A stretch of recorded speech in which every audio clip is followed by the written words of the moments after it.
Hello? Bitch, you're never gonna believe what happened. Mario called you. No. Your student loan forgiveness kick in? No. Your mama... Girl, just stop. Terrence called me and told me I got the role. The big one? Yes. How do you feel? Welcome back to another episode of Over the Shoulder. I'm super excited about today's guest, but before we introduce her, hit that like, hit that subscribe, hit that share. Who do you want to see sitting on this seat next to me? Do you want to work with any projects with me so that you can be sitting on this seat? Just let me know, comment below. You're going to be super excited about this next guest.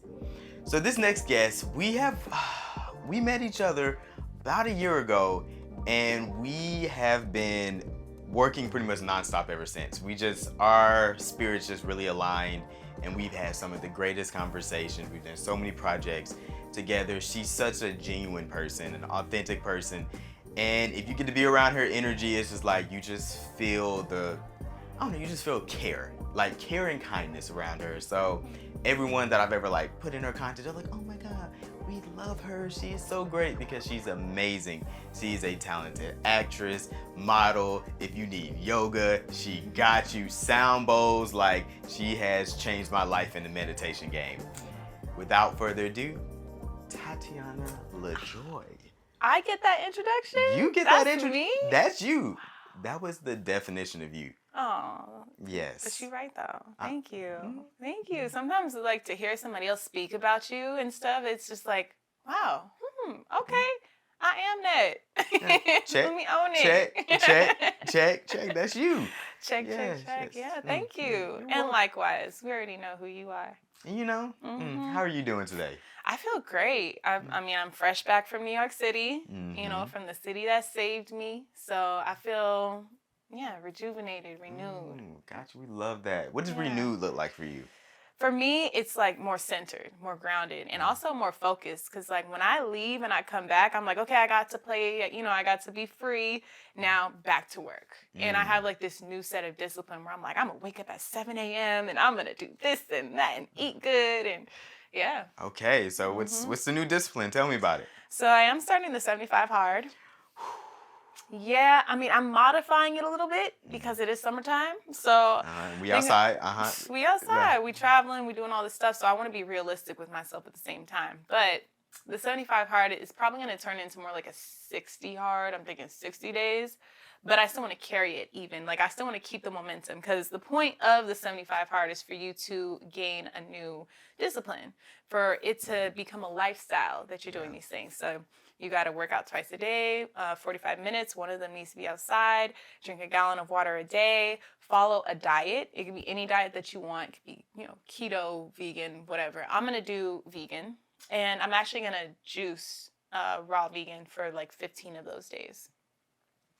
And then what else? I feel like I might be missing. Oh, you have to read every day. And I think that's it. Yeah. It's just, it's just yeah. No, it's good. I always tell people that when you do, you want to create a lifestyle, create habits, as opposed to, that's why I don't like the whole New Year's resolution, because people's I'm going to go to the gym every day. If you've never in your life have gone to the gym every single day, what makes you think that this is a sustainable habit that's going to carry over? No, you're going to go that first week, and then the next week life is going to get in the way. So I always just tell people you want to do something so me, I do personally work out every single day, but I also played sports growing up. I've also worked out pretty much every single day since I was 12. I was always on the playground. I was always outside. So it's a very sustainable lifestyle for me. Working out is my peace.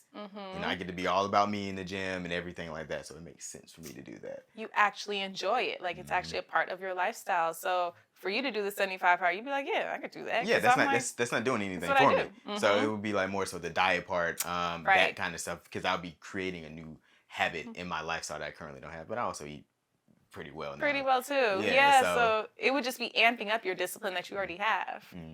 Yeah. For me, I think the working out is easy too, because I do yoga every day. But it's the outside part where I'm I have to make sure I do one inside and one outside. Yeah. Or I could do both outside, I guess. But that's a new part where I'm oh, okay.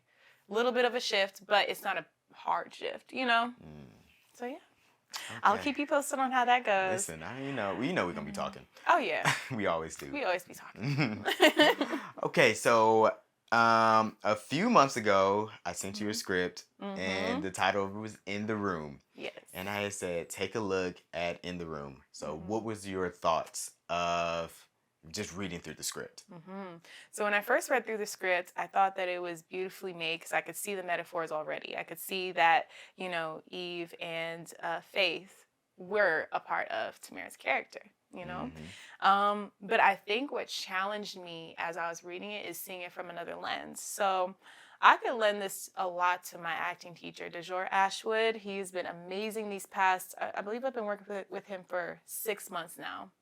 And he's helped me to be able to look at a script and not look at it as an actor, but instead look at it as an artist. So as an actor, I could look at the script and I could see the intention of the writer. I could see the little subtext and everything in there. And I'm like, okay, this is how the writer intended it. This is what I see. But what else is there in here? Like what kind of imprint could I put on it as an artist? Like how can my creativity fly? And I think when I first read Eve, I was like, yeah, she is clearly the villain. And I like that because I wanted to play a villain. But I think what makes a villain rich is their layers and their reasonings, their justifications. I'm not bad. I'm just trying to help, Maybe it's a little bit of a projection and maybe that's what makes it a little toxic. But at the end of the day, I see my intentions as being pure, and if you see it as not being that way, that's on you. And that's how I kind of approached Eve. Is I saw her as being someone that maybe has a lot of doubts within herself, so she just project that onto Tamara's. Tamara's Hope. Yes. She does project that onto Hope. I'm like, her name wasn't Tamara in the film. But, she has those insecurities, so she projects them, but she projects them in a loving way to where she thinks that she's protecting Hope. She thinks that she's preparing Hope. She thinks that she's like, yeah, girl, like, if you don't want to do it, don't do it. Like, go kick your feet up. And when it's really like, you should be empowering her more. But she's not thinking about it that way. She's like, I'm empowering her by telling her to listen to that fear because maybe that can protect her. So it's actually I love writing a villain. That's actually one of my favorite parts when I'm writing a script, because I do think that when people see a villain, because no one thinks they're the bad person. Like that's what you have to realize in life. Even every single person who has probably harmed you in life did not think they were. Most 99% of them, they didn't think like, oh, I'm coming out here to harm Tatiana, or I'm coming out here to harm a person. Like they had their level of mental justification of why their actions are matching here. Yep. Every time. So I just say with the villain doesn't believe they're the bad guy. Like at all. Like they don't believe they're the bad guy at all. As the hero feels they're always doing the right thing, and heroes are making mistakes as well throughout the journey. So it's like I tell the people, like, you believe you're correct. Right. So like when you're looking into the villain, like when you're looking into Eve and her being doubt, she believes that the fear is justified. Yep. She believes that telling Hope this is like, bro, like you aren't ready for this. Like like how you said, I'm protecting you. I'm protecting. And so when you do that, like the layering of villains, and I think honestly, when I think about films right now, over the last like 5 to 10 years, I think that's been what the big shift is. I absolutely agree. I was just having this conversation with someone else a while ago. Like now villains are so layered, especially when the Joker came out. Yep. That was like I feel like that was the crux of it. Joker, Killmonger, Thanos. Like when we started seeing like, wow, you have justifications. Like, I don't know. Even, Dark Knight, Heath Ledger's Joker is like, we were kind of like, Batman, I don't know if I want you to win like these. You're like, dang, I kind of like this one. I don't know if I want him to die. Like, I kind of want him to win too. And that's what makes really good movies, because you don't know which side you're really on. It kind of reminds me of You. That TV show, You. Yeah, so good. Yeah, You has revealed the toxic nature that we all have inside of us, because this man is not a good person. We're like, but they're not so bad. So bad. They just, we really didn't like that character that much. They're a terrible person. The world's probably a better place if they're dead. But But I mean, I thought about killing somebody. Maybe if I could have hit him with my car, maybe I would have. That was really fun. Eve was a really fun character to write. So I remember even having the conversations with you at the beginning, like telling you about Eve and stuff like that, and that was great. So when you were reading Eve at first, like the character, was there like a scene or a moment or a line that you were like, I cannot wait to do this?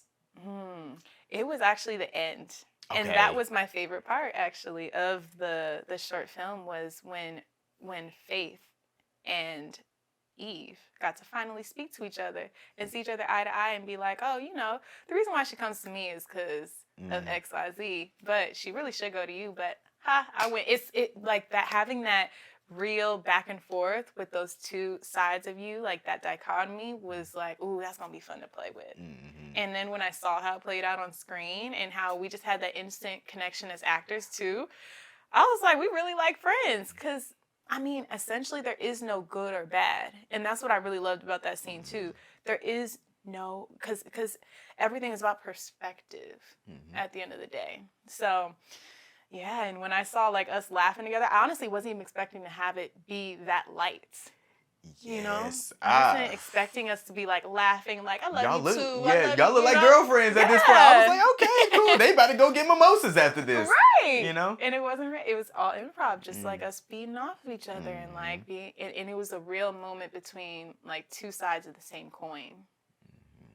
I actually love that. Was like actually, that was actually. I mean, out of all the things I've shot, that's my favorite scene that I've shot so far. First of all, just how it came out aesthetically. It worked. How we had the cars going past each other. The school bus. The school bus. I was like, bro, when I saw that school, I was like, this is it. Yeah. I was like, this is it. That's we got it. We got it. It's a wrap, guys. Go ahead. Perfect moment. Perfect moment. Yes. So, like you said, it was just, it worked. And then my whole thing is like, am I gonna be able to make the sound the way? Because all those cars. And then when the sound sounded good, I was like, oh, we in here. Like. Yeah, I was like, jackpot. It is what it is. Jackpot. So, yeah, no, I love that scene. It's actually funny because I knew when I was writing this that I wanted it to be. So I'm really big about breaths and moments and stuff like that. I feel like that's what we've lost a lot. And again, going over the last 10, 15, 20 years, we've lost giving actors those moments to breathe. It's just like the editor's like, cut. Yeah. And we're like, this scene, but it's like, to me, the moments where audience recognition is in the eyes, is in that moment, is in that little doubt that the actor might be feeling in this moment as they're like really embracing the character. I loved 80 movies and 80s movies from the 80s and movies from the 90s because they had those moments. They did, yep. And I really wanted to do that with this film. Like I really wanted to give like Tamara with Hope chance to like sit with their emotion, like really dive down into her madness. Right. Like I knew with the coloring, I could like do all this kind of stuff, but I wanted to like show her go from up here, you get this excited news to like, oh, I'm diving. I'm getting into the chaos. I'm getting into the madness. So I love that I was like able to do that. But I knew that is the audience, because we're so used to, again, cut. Is the audience going to like resonate with that and stuff like that? And I knew if I could get him to that end scene when Faith and Eve meet up, I was like, oh, I got him at that point. Yeah. But I have to get through 10 minutes of this to like people. And you weren't necessarily at the premiere, so you didn't. I know. It's okay. But there was a moment because I was super nervous about, just this film. I mean, we're artists, we're showing art to people. It's your baby. It's your baby. But I had the worst thing happen to me in that moment. Okay. So I'm showing the film. We're getting through it. Everyone's there watching it, and I'm looking. I'm like, okay, this looks good. Sounds amazing. This and that. I'm like, all right. I'm invested in myself, but I'm like, I don't know how everyone else feels as an audience. So we get to the point where Hope crosses over and she sees Faith for the first time, and for whatever reason, the video audio just goes out. No. Crazy enough, because I literally listened to the audio track afterwards. It was fine. It was absolutely fine. I don't know why it went out. It's like I had to go like in the middle of it. I had to go like pull it up in Premiere Pro and like play it through Premiere Pro and like this and that. But this is the thing that happened. When the audio track went out, the entire room said, no, like this is not what's happening. Like they were mad that there was a glitch. And I was like, oh, we in here. Y'all in this story. Y'all ready to see what's next. So it really was able to put all of my fears and doubts to rest. Oh, that's because a great moment. everyone was there. Yeah, so I was like, it was the greatest, worst thing happened. Because people asked me afterwards, they were like, oh my God, we were so nervous for you because you're like this. I was like, no, I love that happened. Yeah. Like it let me see that people really were here for my stories. Like you guys weren't just like, oh, and went on your phone or something, like you guys are like, no, I gotta see what else happens. Like that's when you know people are engaged. And, yeah, I yeah, had you people got engaged. it. So that was like a moment. Yeah. So That's so cool. you know, people loved your character. They loved the interaction. They were like, oh my God, I never would have saw her as a villain. And Right. That's why I love that. and it was hard. Like I would say one of the things that about because dealing like working with you, like you're such a sweetheart. You're such a nice person. Again, I would say genuine energy, and then obviously aesthetically you look great. So it's hard for you to be a villain, if that makes sense. When people see you, they automatically want to root for you. Yeah. So it's like I had to like do extras. I had to tell like extra stories to like make people like, no, she is not her friend. So like, let me throw red behind her. Let me frame you to where it's like, it's not really like, why is it that? Yeah, let me put a trash can behind her in the frame and stuff like that, like, cause she is trash. Yeah. Like, I see the subliminal messages you just threw in there. That's very creative. I had to because people like, I mean, they would look at them like, you know, I'm listening to you. Do you deserve this role? Like, no, you don't. I don't want people like, I want people to hear it, but I don't want people to be like, you know, I wanted people to think like, oh, are you messing with her, man? This and that. I wanted all of those things. Yeah. I forgot to mention that. That was another thing about that scene, the chip scene. Yeah, that was one thing. I remember when I showed it to my cousin. She's like, who's that?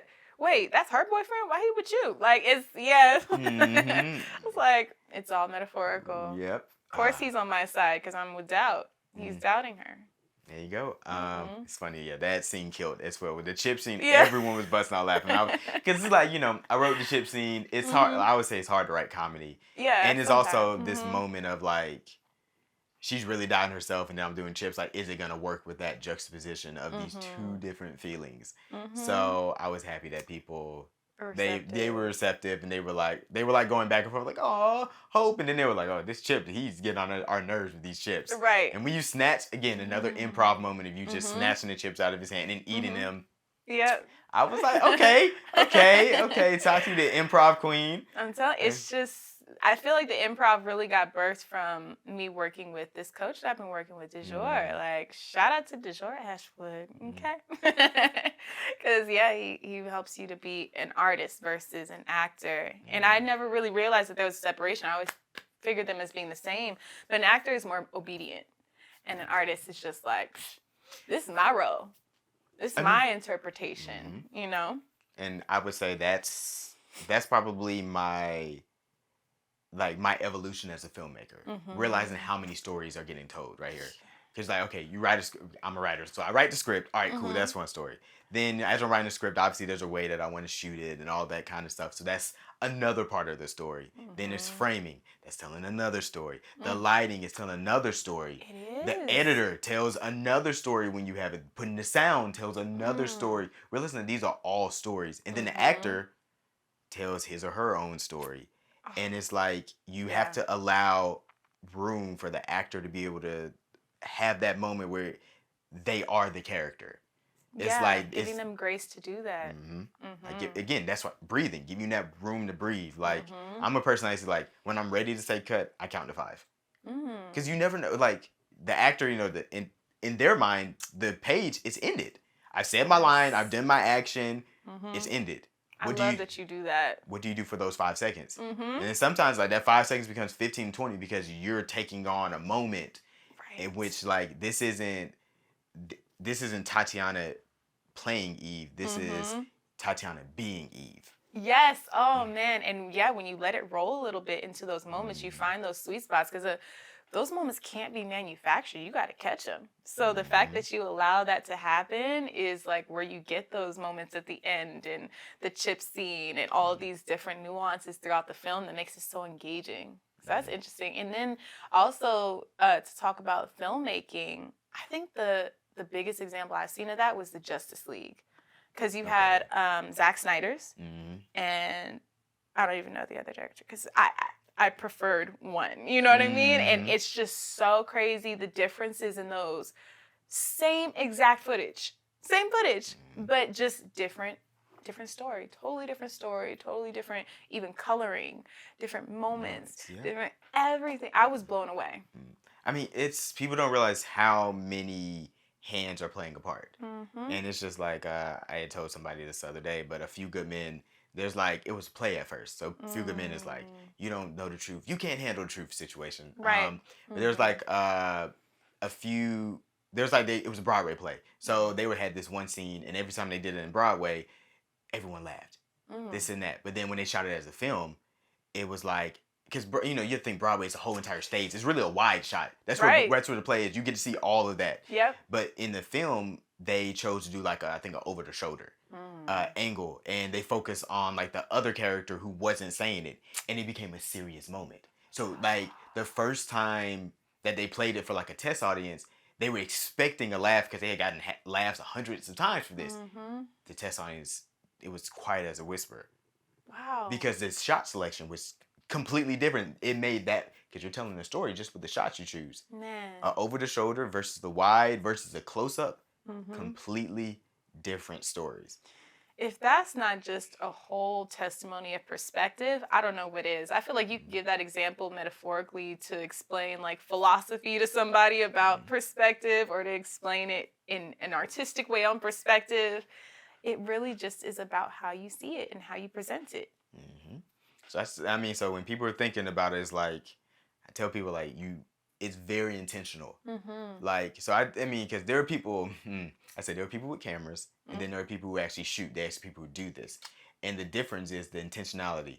I don't just pull up with a camera and hit record. I don't just got a camera and this and that. It's like, no, what's the story that you're telling? Right. And when you meet someone, it's like the story, and they're very intentional about the lighting, the shots they're getting, all this kind of stuff. Like, I get to a moment when I see stuff like that, I'm like, we got it. They're like, no, we should do we got it. I've already seen this to this. I know the story I want to. We got it. Like, trust me, we got it. I don't need to do another take. We're on to the next scene. Yes. And like, that's the person who's intentionally going about doing it. Yeah, absolutely. And there's so much confidence in that. So much confidence. So that's amazing. I'm just happy to be a part of it. It's a beautiful process. Okay, so the next question is, how did you feel about me as a director in this project? About you? Well, I mean, I feel like I've already kind of fangirled you a little bit over here, but yeah, I mean, it was great because I've worked on several short films before in the past, and it didn't feel as much as a collaborative process as this did. Like, I love that you sent me the script, and then you called and asked me, like, what's your perspective on it? And then you listen, and then you really, really take it in from a place that's like not based in ego. Because I feel like a lot of people, when they write something, like you said, it's your baby. This is my vision. This is my thing. And it's like, you got to realize that this is a collaborative medium. So you got to take in other people's insight and put your ego at the back door.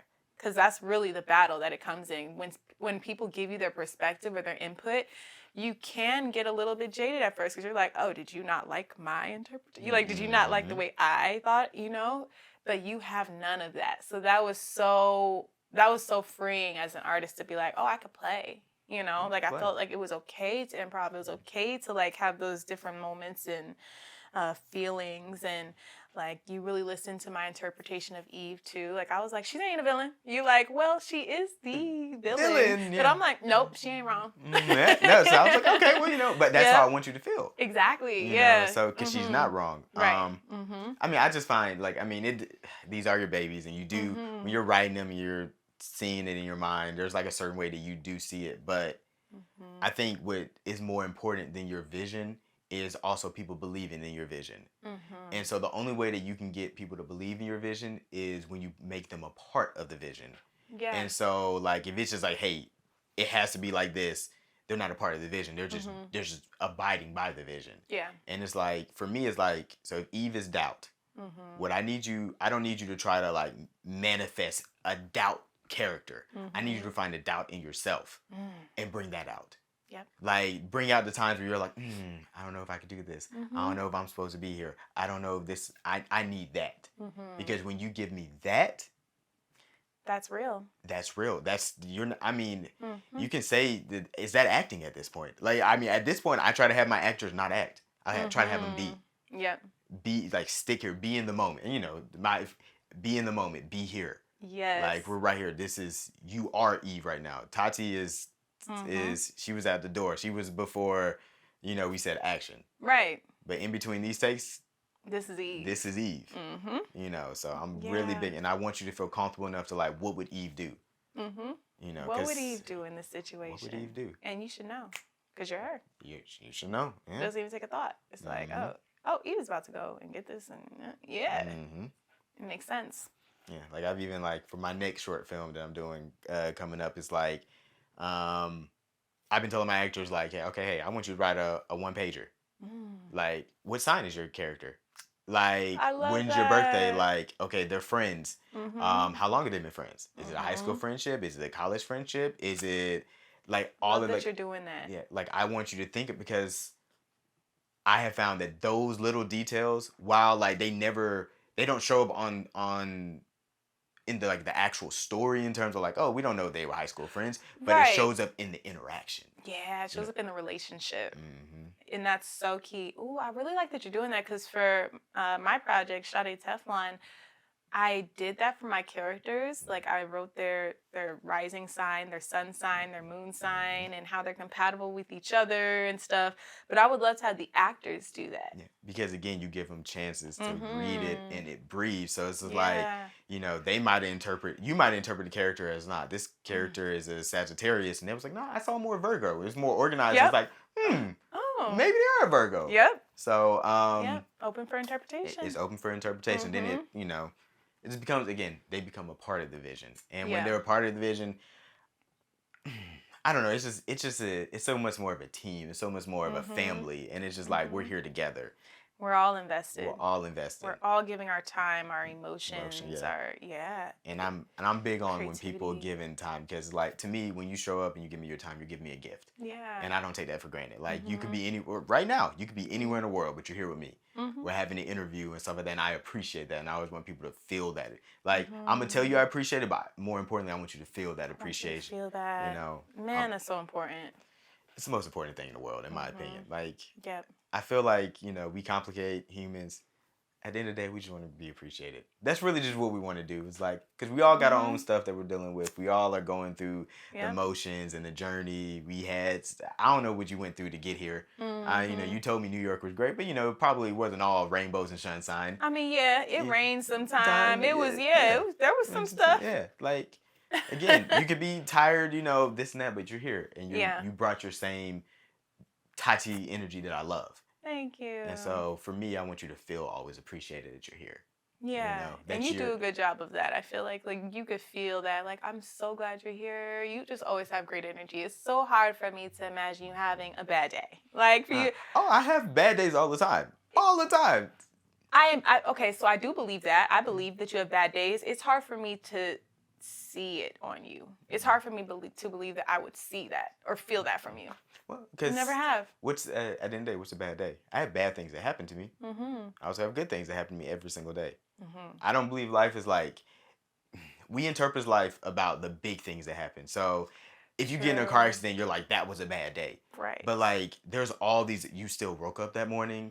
Like you still. Hopefully, you were able to get something to eat. There's like all these like little good things that happen. So really, was it a bad day? Yeah. Or did you just allow this bad moment to like overshadow the day? Take over. So it's like I try to focus on the good because life. I mean, it's just life is gonna be lifing. Yeah, it's gonna be about 50% bad, 50% good. Like it's about your perception. Going back to that, it's like how do you interpret like your day? How do you interpret your mood? Yeah. So it's like I tell people that when I say in the moment, I started that out not for people but for myself. Be here because it was like. What happened in the past, I can't change. The future, I don't know what's happening. We're here. So I'm here. People are coming on my set. People are coming here. I don't care that, you know, my boss just yelled at me beforehand. I don't care what's happening with this girl over here. She ain't treating me the way I need to be treated. People are here because I made a phone call. So I'm going to be here and make sure everyone feels appreciated. Yeah. You know. Being present is so key, man.